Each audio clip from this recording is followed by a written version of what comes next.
Boa noite a todos! Eu sou Luiz Fernando, da School of Schools, e responsável pelo programa bilíngue B21 School.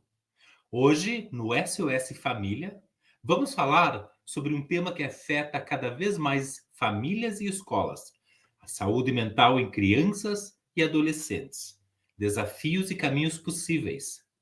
E é importante aprendermos mais sobre o mundo online e a forma como ele afeta as emoções, a autoestima e a saúde mental dos jovens, ainda mais nesse momento em que há discussões intensas na sociedade sobre os riscos da exposição digital e seus impactos na vida real.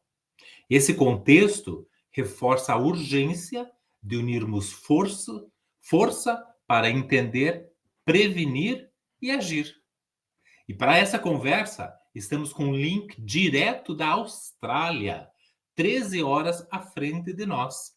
Damos as boas-vindas a Kimberley O'Brien, que é psicóloga infantil reconhecida mundialmente, fundadora da Quirky Kid, referência na criação de programas e recursos premiados em habilidades socioemocionais. Seus projetos já impactaram milhares de crianças em mais de 30 países e conquistaram prêmios como o Educational Initiative Award na Feira do Livro de Londres e o de melhor recurso educacional do ano na Austrália. Hoje vamos discutir por que os desafios emocionais estão crescendo, como famílias e escolas podem agir juntas e quais estratégias práticas podemos aplicar para promover o bem-estar. Nosso bate-papo será em inglês, com legendas para todos acompanharem.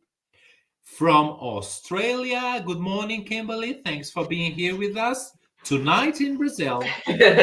Boa noite. How are you, Luis? Thanks for having me. I'm really pleased to be here. Yeah, thank you. We are fine. We are looking forward to this talk. Me too. Me too. Thank you so much for having me. I think it's a great Right. opportunity to talk about some important things that are going to help a lot of children. Yeah, that's right. So, let me just ask you to tell us a little bit about Australia. I mean, what's nowadays at the present? What have you been talking about social and emotional learning approaches? So we've been talking about social and emotional learning for about 2 decades now. And the reason it feels more and more important now is that we're seeing the ramifications of maybe not doing enough social and emotional learning.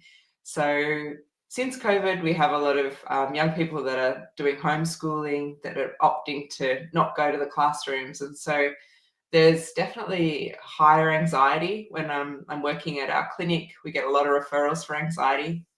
And then young people are saying they feel lonely and they feel like they maybe can't go back to school if they've had long periods of time away from school. So we have school refusal. And then unfortunately, we have like a higher rate of suicide now than we have ever had before. Young people are doing a lot of self-harming and just really lacking the coping skills that they need to transition from school into life in the workforce. So I work with children aged 2 to 17 years, and I feel most optimistic about that younger portion because I think there's so much you can do for early intervention. There's so many great resources out there to help young people tune into their own social and emotional well-being, which we can talk more about today. But sometimes if you don't do the early work and help children understand how to express their emotions and how to make young people feel heard, and then it can be that once they become adults and older adolescents, they feel a sense of hopelessness and they don't express themselves as readily. Oh, I see. So you've mentioned, I was taking some notes here, you've mentioned the word anxiety. So I think this is crucial for present moment, yeah? And so I believe people have the need to feel heard. Yeah. Of that. Yeah, I think they're really key points, Lewis. Anxiety is often when young people don't feel heard. So they have like this pent up emotion that they're feeling like tight in their belly, they feel stressed, and then sometimes they feel closed down, like they just can't speak, they can't remember what the problem was, what the trigger was. So it becomes so compacted that they have panic attacks, they feel like they can't go out in public, they feel shy in social situations, so that it becomes more and more intensified. So it's hard for them to access help. And in the school setting, that might look like not wanting to go into the playground or feeling like they are going to make mistakes when it comes to their schoolwork. They have perfectionism and they just can't put pen to paper because they worry, what if it's not good enough? So anxiety can be really debilitating, and it can be hard for parents to know what to do because they want to support their young person. But as a psychologist, we tend to try and help them to gradually step out of their comfort zone so they can see that they are able to cope, and then they feel that they're, able to sort of move forward, go back to school, and, feel more confident about um, their academic success. Because if they fall behind because of anxiety, then sometimes there's a decline in their social and emotional learning, but as well as their academic self-esteem. They just feel like they could never catch up, and then it just all compounds until they feel like it's not even worth trying anymore, and then that can move into a sense of hopelessness, self-harming, suicide ideation. So it can get quite serious quite quickly. I see. Okay. Mm. And you've mentioned, and I think it's nice for us to make clear to our audience, parents in schools. You've mentioned social and emotional learning. Yeah. Mm. Mm. Basically, briefly, what does that mean? Mm.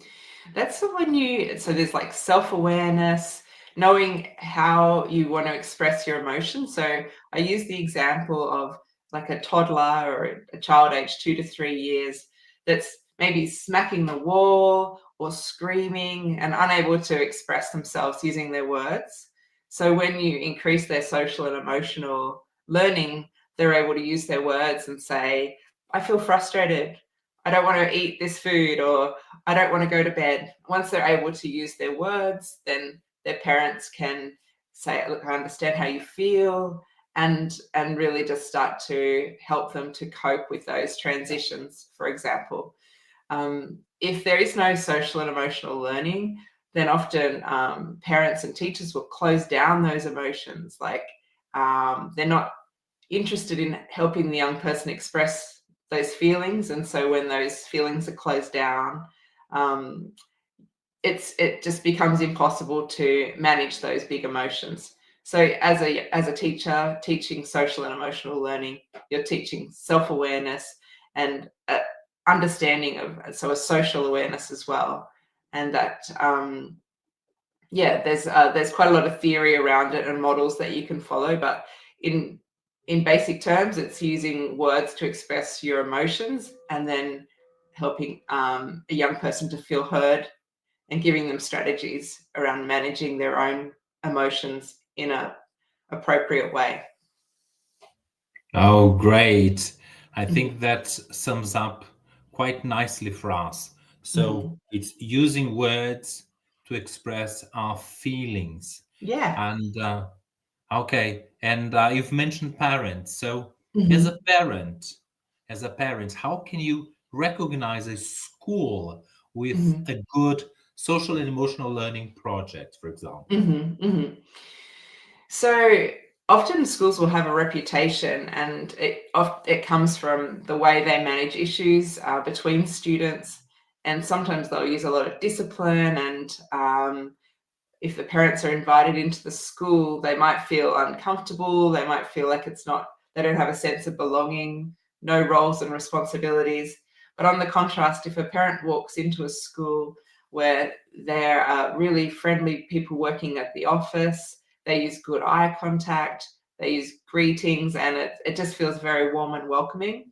And then they go into the playground, and the young people are also feeling comfortable. They're socializing, they feel emotionally well adjusted. There's no sort of aggression or conflict necessarily, or at least that they're able to manage conflict in appropriate ways by talking things through and finding solutions. That's when parents will realize that this is a school that has a strong social and emotional learning program.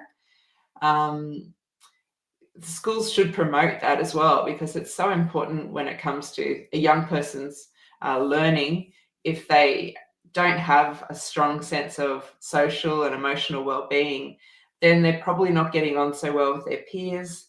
They don't feel safe. They don't feel comfortable to express themselves and explain how they're feeling, because I think nobody cares. And if that's the case, then they're less likely to retain a lot of the academic information. I don't know if you've ever been in a classroom, Lewis, but I remember when I started high school, I was a classroom where you don't feel comfortable. When I first started high school, I felt like it was a very concrete environment. Everyone was feeling quite anxious about being in the new setting. And I wasn't focusing on the lessons. I was just feeling overwhelmed by emotion, and that I just didn't want to be there. And so I think that if teachers are equipped to identify students that are feeling overwhelmed emotionally, or if they're struggling socially, then that's where the SEL training comes in, to make sure that students can feel integrated and that their emotions are also integrated, so that they can feel calm and comfortable enough to learn in the classroom. Yeah, and for the parents, what do you think? I mean, if there is a relation between when a parent is at home with their kids, we're Yeah. talking about 1, 2, 3 kids, let's say. Mhm, But when mhm, this kid goes to school, they are in a larger group. mhm, So when you mention managing conflicts, mhm, this mhm, basically is one of the things that teachers and parents have to deal with. Yeah. mhm, And mhm, if they have the right support, or if they know about uh, the emotions, and they give their kids or their students uh, mhm, a place, a safe place for them to be able to open up about what mhm. they're feeling. So is this a way for us to have a good social and emotional learning environment? Absolutely. And it's fantastic to do it at home and at school. So there's that continuity between the two environments, so that I'll give you some examples, that some resources that could be used at home or Great. at school. So I just have a moment here to change cameras Okay. to this one, if that's okay. Yeah. So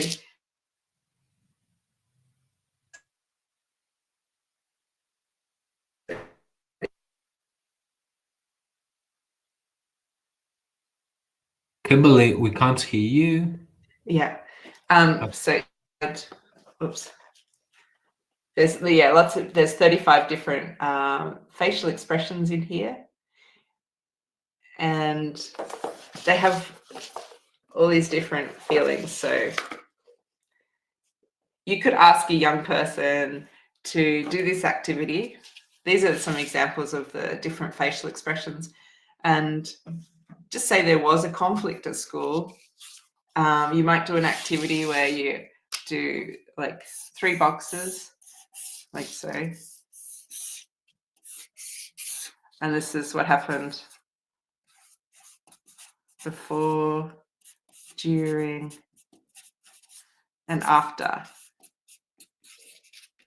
So you could do this with the whole class, or you could do it just with one student. So maybe, how did you feel when there was conflict at your school? So maybe in the playground, I saw something going on. So I could see that there were 2 children, they were arguing. I wasn't sure what was happening. And then all of a sudden there was a big fight. I felt like this.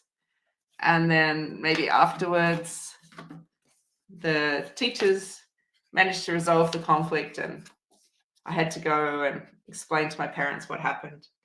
So you can see that there's using different emotions cards, young people are better able to express their feelings. And you can do activities like maybe cut out this one with some scissors and say, you know, how would you like to do things differently next time?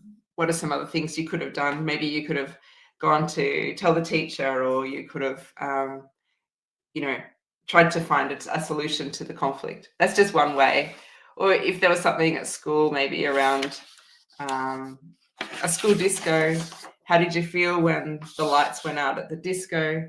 Like I felt, you could ask all the children, how did you feel? Like someone might have felt scared. I don't like the dark. I didn't know what was happening. Someone else might have felt, let's see. Yeah, maybe. Let's have a look here.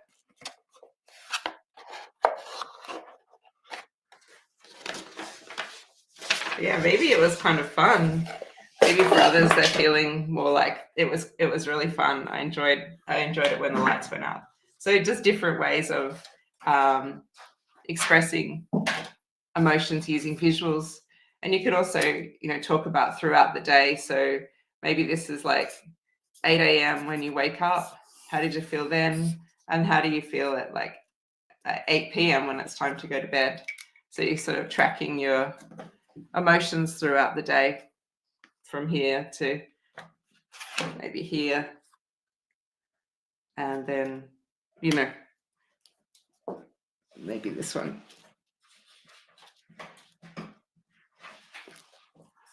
Maybe like this at bedtime.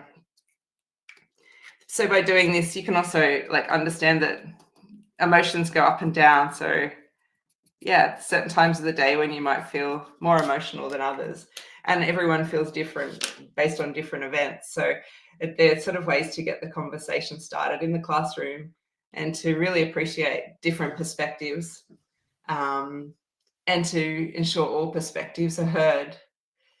And then this is not just for the children to learn, but for the teachers and the parents to model. So when the parents come home from work and say, oh, I had this day today, I felt like this, the young people are tuning in and saying, like, what happened? How did you manage that? How did you work with that person after they made you feel like that?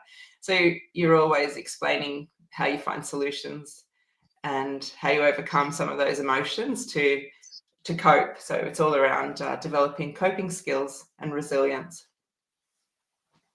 Okay, great. I think what I've been learning and from this moment now is that it's key, it's essential for you to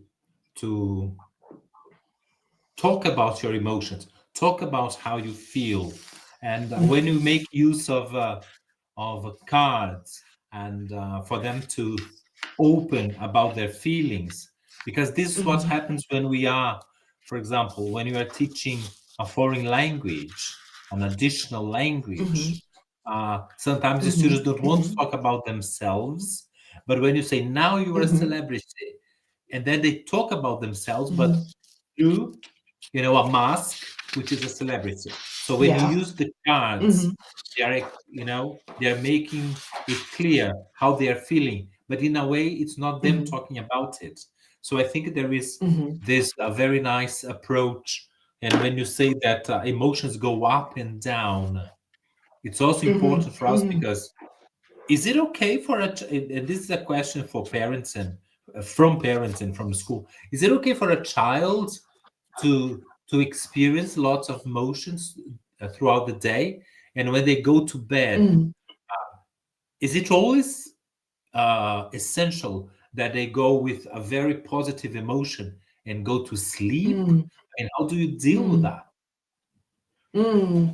Well, what I hear from parents is sometimes at bedtime, young people are much more emotional and more likely to sort of express what happened during the day. Sometimes that's the time when they talk the most. And, when young people are feeling really relaxed, like they could be in the bath having a talk or driving in the car after school, that's when they're often expressing all those feelings. So as a parent, it's great to really receive all that information and say, tell me more. I love to hear how you're feeling in these moments, encouraging that. I think when it comes to trying to settle yourself, as a young person, then it's good to be self-aware and to maybe have all that expression.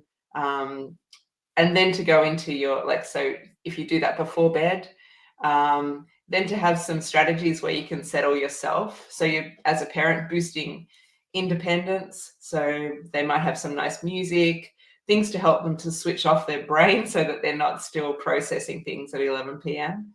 And these are all life skills that we have to maybe as adults we might talk to our partner or write all these things in a journal, for example, and then go into some strategies like to pack up those emotions so that you can go to sleep without still trying to resolve the conflict from yesterday. These strategies are also good to deal with things on the spot. So, with young people, they might have a bully at school and they feel like there's nothing they can do to manage that bully.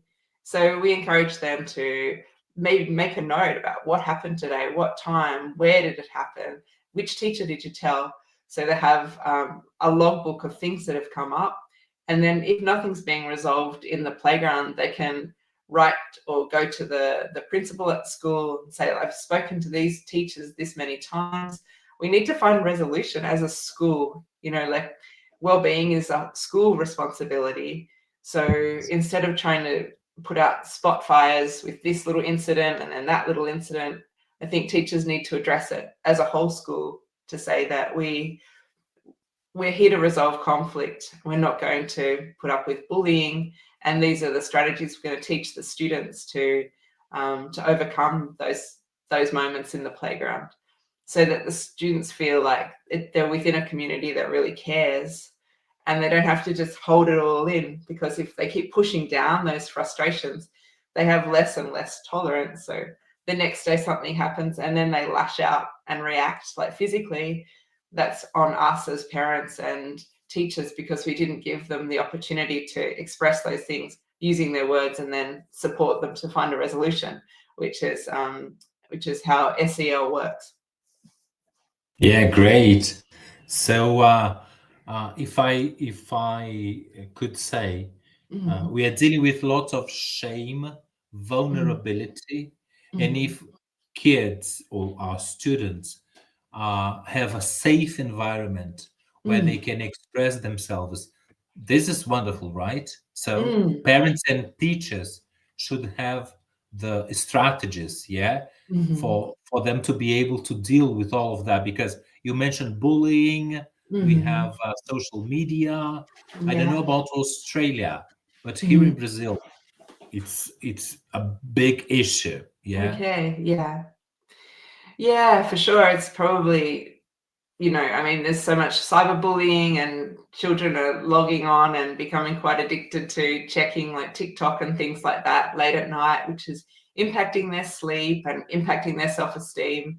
So yeah, setting solid boundaries as parents so they can have good sleep hygiene, we call it. So taking away their devices so they can settle themselves naturally and so they can wake up easier in the morning when they've had a good night's sleep, and limiting their exposure to those social media platforms that encourage comparisons. I know I'm not speaking about anything new. There's a lot in the media about the negatives of social media, but I think I'm seeing it more with young people. After practicing for 2 decades, it was uncommon to have a young person say that they felt lonely and that they reaching out to their friends, but their friends are not responding. I think sometimes young people are very absorbed in their social media, like watching reels and videos and things like that, and their actual real life friendships can just start to decline because they don't have the time or the energy to respond, arrange outings and see each other in person. And just jumping online or gaming together it's not actually giving the same impact in terms of social skills, like moving through an environment as a group and not just in a virtual world. So those real life social skills are very important in terms of helping young people to have endorphins and a social, an emotional response to being in person and with somebody. It's highly important to reduce problems when it comes to loneliness, anxiety, and suicide ideation. Okay, yeah, great. And in the classroom, I believe you've provided some examples of how my children experience social and emotional learning in the classroom. Yeah, so we talked a little bit about how they're more likely to participate in the classroom if they feel safe and if the teacher is managing things like, if someone is confident enough to put their hand up and to attempt to answer a question, then they should be, praised and encouraged. But in some classrooms, if they get the answer wrong, maybe the other students will laugh, and that makes them less likely to want to participate in the future. So really just encouraging teachers to look at things from the other person's perspective, like how might that make that person feel that's made themselves vulnerable by trying to answer a difficult question, and how can we as a community in the classroom, how can we make them feel supported for trying? So rewarding them for effort, and and for just the bravery to put up your hand and have a go.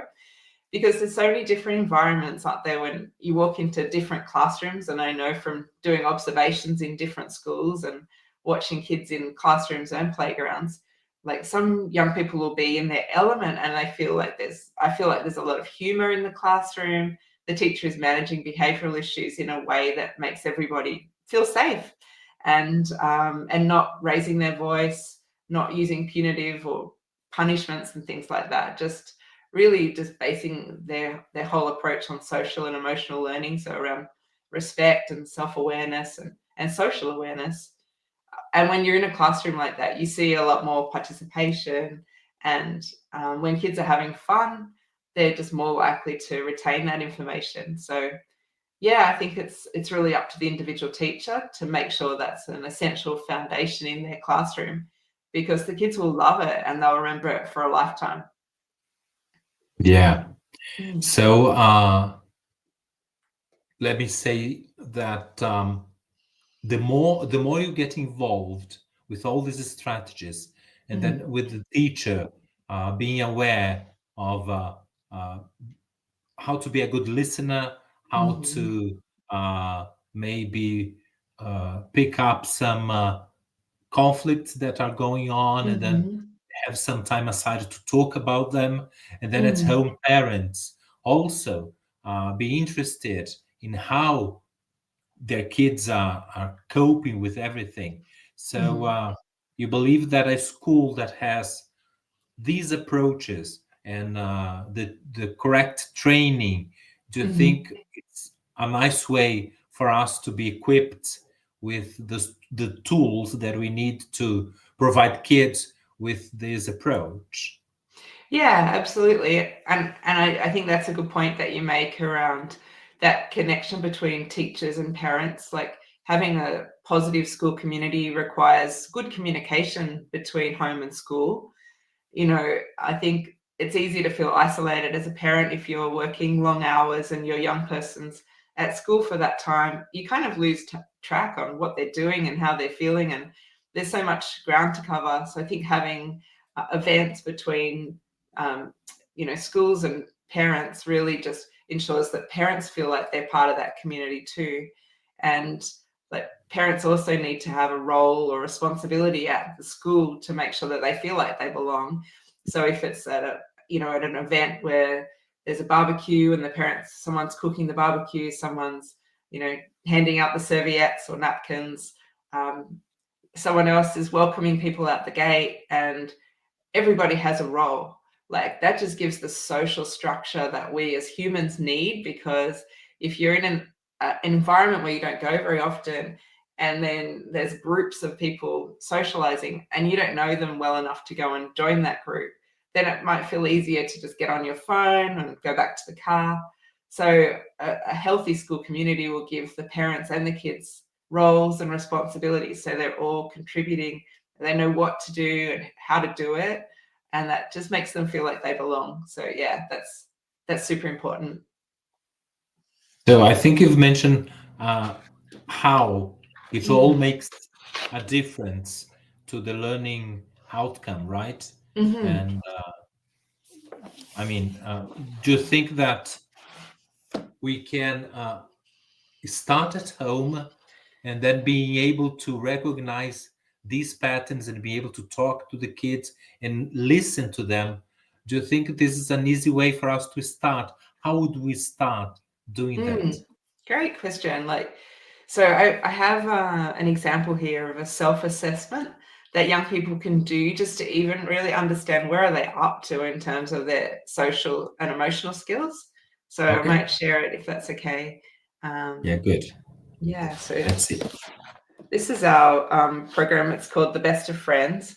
It's a social and emotional learning program, and it was developed by a group of people at Quirky Kid. What we wanted to do was make it really engaging and visual, so we use examples of things that happen in the playground, and then there's lots of like a quiz and talking about empathy and cutting and pasting so that young people can like share and turn tape while they're doing the program. This is the section I want to show you. We've called it like top secret. So there's a little section in here that they start off filling in this form first, and I'll read it out. I'm sorry, it's a little bit small. But before they start the program, we ask them to do this. Is it not true, a little true, unsure, or very true? So it says, I am comfortable meeting new people. I am good at talking to people my age. I smile or wave at people when I see them. I understand how other people feel. I include others. I stick up for people I care about. I try to keep myself and others happy. I feel comfortable joining groups. I can solve problems with others. I know how to manage jealousy. I tell people when I make mistakes. I say sorry for my mistakes. I like to do things myself. I like to work in groups, and I have close friendships. So they're rating all those things as a little true, unsure, or a lot true. And then after they complete the program, then they do the after section. So it's the same questions, but they're rating whether or not they went up or down after completing the program. So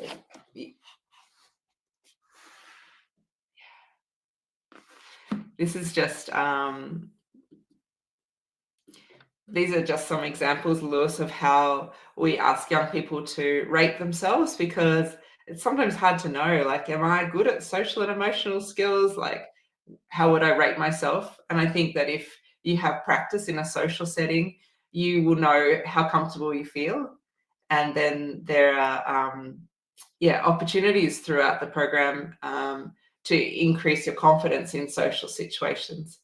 So as an example, if young people are not comfortable approaching others, we talk about just doing an observation. So maybe in a shopping center, they're looking from the top floor down onto the other people below them. So they can kind of just start to study human behavior and try and work out, who looks friendly, which group would you approach, how would you approach them? And when we talk about approaching a group, if you feel like you want to make friends with a group, we'll ask the young person to walk past that group first and see if they can hear, like tuning into their senses. Do they sound friendly? Once they feel like that it's a friendly sounding group, they might make eye contact with one person. They might walk up beside them, and they might, find a common interest, or say, I like your shoes. Do you like netball? Depending on the scenario where you are. But we do role plays, and this can happen in the classroom too, where you just sort of role play different scenarios. How does it feel going to a birthday party where you know nobody? What do you do to feel comfortable? Maybe you go to the bathroom, get a drink of water, come back out, have a little look, have a listen, go outside, take a breath. So kind of like encouraging people to manage their own anxiety and really just respecting what their body's saying, so that when they feel curious, they might go inside and then start to participate in a game or an activity. And just by normalizing those things, young people realize that they're not alone. Everyone feels like that in a new social situation, and there are ways to address it step by step in a comfortable way without feeling like they need to throw themselves in there all at once. Yeah, you've mentioned something which is really, really key here. I mean, at school, we are preparing our kids for them Mhm. to cope, to live, to experience the world, Mhm. and role playing, and having them externalize what they've been feeling, and so this is wonderful because we are we are building character, but we are Mhm. also providing them with tools for them to be able to be around, to be in the world. Mhm. Yeah, Mhm. great. Absolutely. Yeah. Yeah, I'm going to speak some Portuguese now, just to remind our listeners and Yeah. viewers.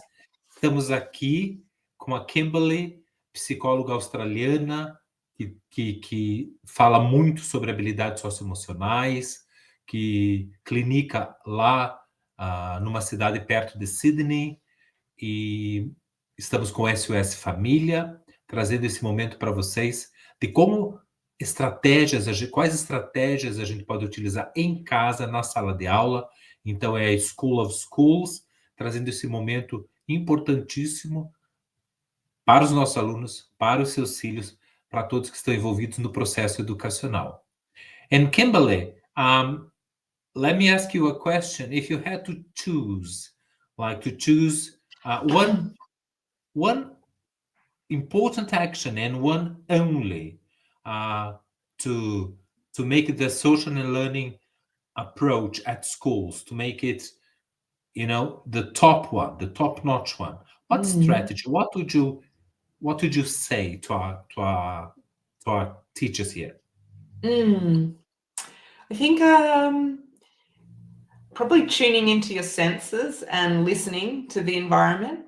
Does it sound busy with lots of like noise? And if it feels like your senses are on high alert, then you need to manage the environment by turning things down, making a calm space.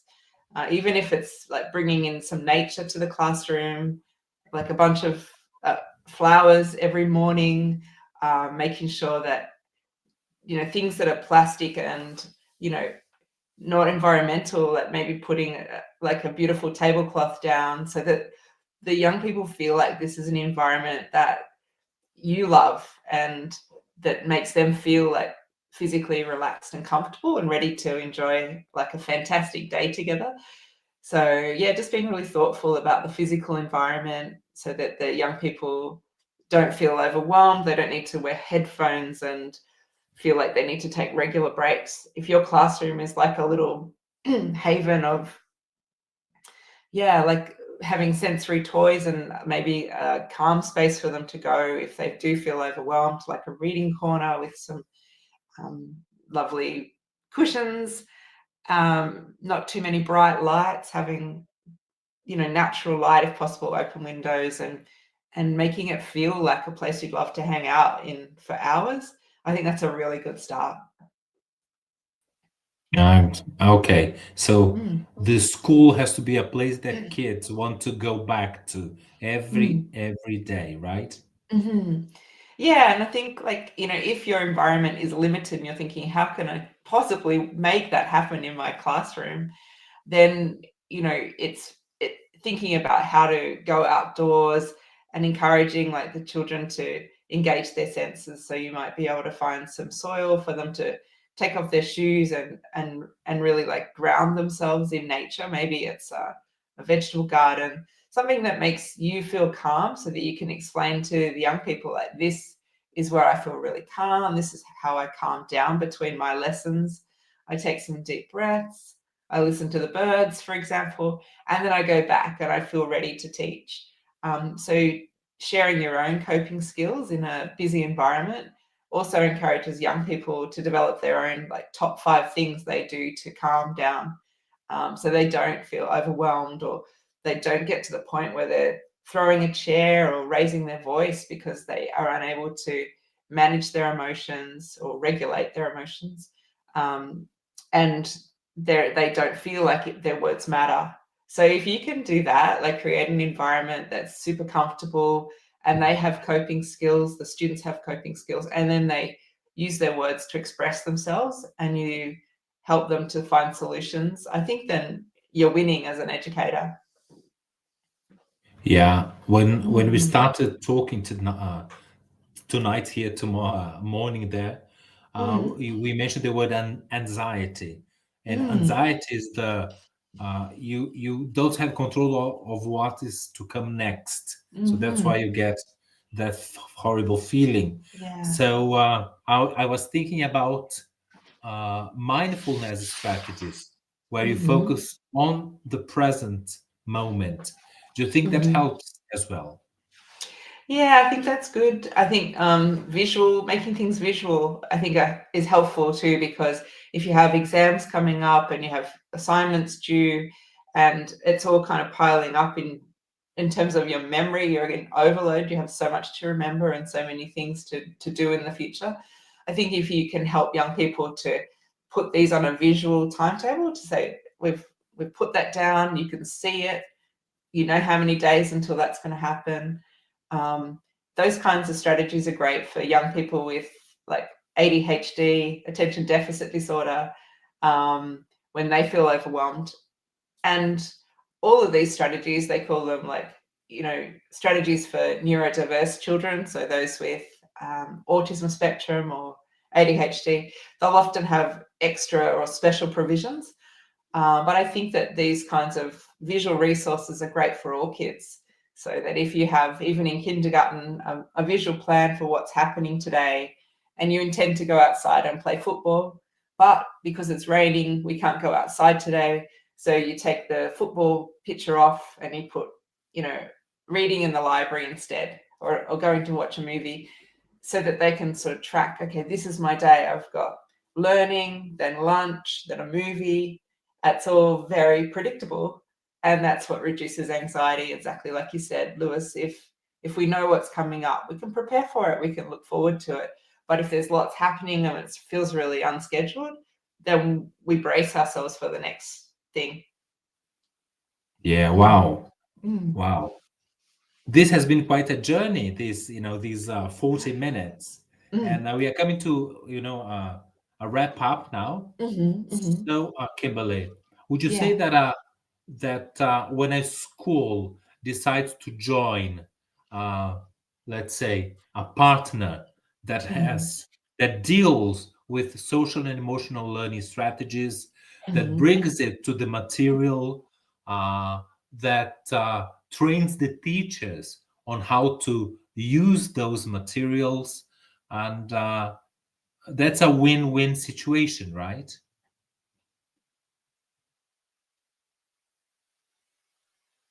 Oh, Kimberly's frozen.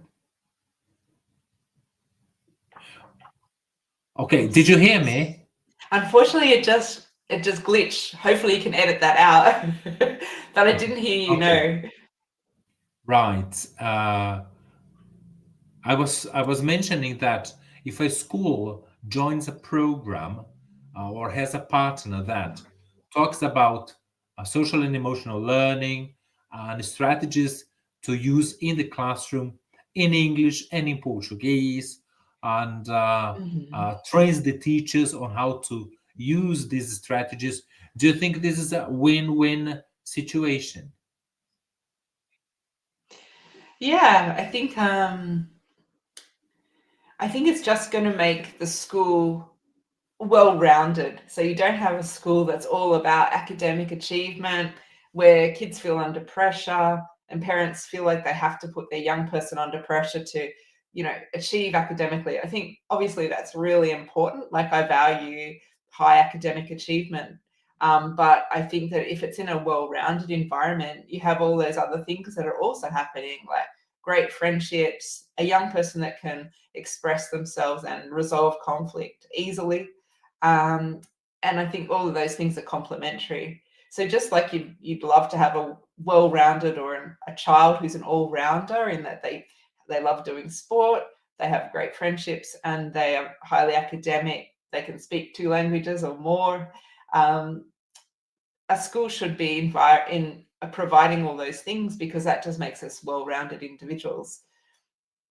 And I do see the difference when there's a school maybe that is not so focused on social and emotional learning. And if there is a lot of pressure on young people to continue to perform academically without any care for their emotions,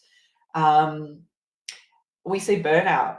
And I've seen that quite a lot in my practice with parents saying, I worked really hard. We have parents that come to Sydney to do assessments, so they may have a Chinese background, Taiwanese backgrounds, Singaporean background, and they know how it is to work really, really hard academically, but without a lot of support socially and emotionally. So they may have been doing school on 6 days a week up until 10 p.m. at night. And then they kind of bring these values when it comes to raising their young people, but they also have that awareness to know it doesn't feel healthy, it doesn't feel great not to have social outlets during the week and a diverse range of interests. So we don't want our young people to burn out. We want them to have a really well-rounded childhood. So school is a great place to provide all of those things, and there's enough time in the day to do it. So yeah, I think it's the only way forward in terms of managing and supporting young people's mental health for the long term. Yeah, okay, great. Well, Kimberley, this has been wonderful. I mean, lots of lessons for the school, for parents, for us here. And so on behalf of School of Schools, I'd like to thank you from the bottom of our hearts, and thank you for being here with us. We know that it's very early now in Australia, but yeah, you've been really nice to be able to share everything that you've learned, that you've been working with us here. Thank you. Thank you so much. I hope that was helpful, and yeah, I hope that your audience can gain some of those things and that the young people will benefit in the long run. So I appreciate your time as well, Lewis, and thanks for your amazing questions. All right, thank you. E agradeço a todos por estarem com a gente hoje. Lembre-se de se inscreverem aqui no YouTube e de seguir a School of Schools nas redes sociais. Esse papo foi extremamente relevante para todos nós e queremos que vocês saibam que juntos, School of Schools, com o nosso interesse em melhorar a educação, tanto em sala de aula quanto nas casas, nas famílias, com o nosso SoS Família, vocês pais, vocês escolas, estão sempre no nosso planejamento, nas nossas diretrizes aqui. Obrigado a todos. Thank you so much and see you next time. Até a próxima. Bye. Bye. Thanks.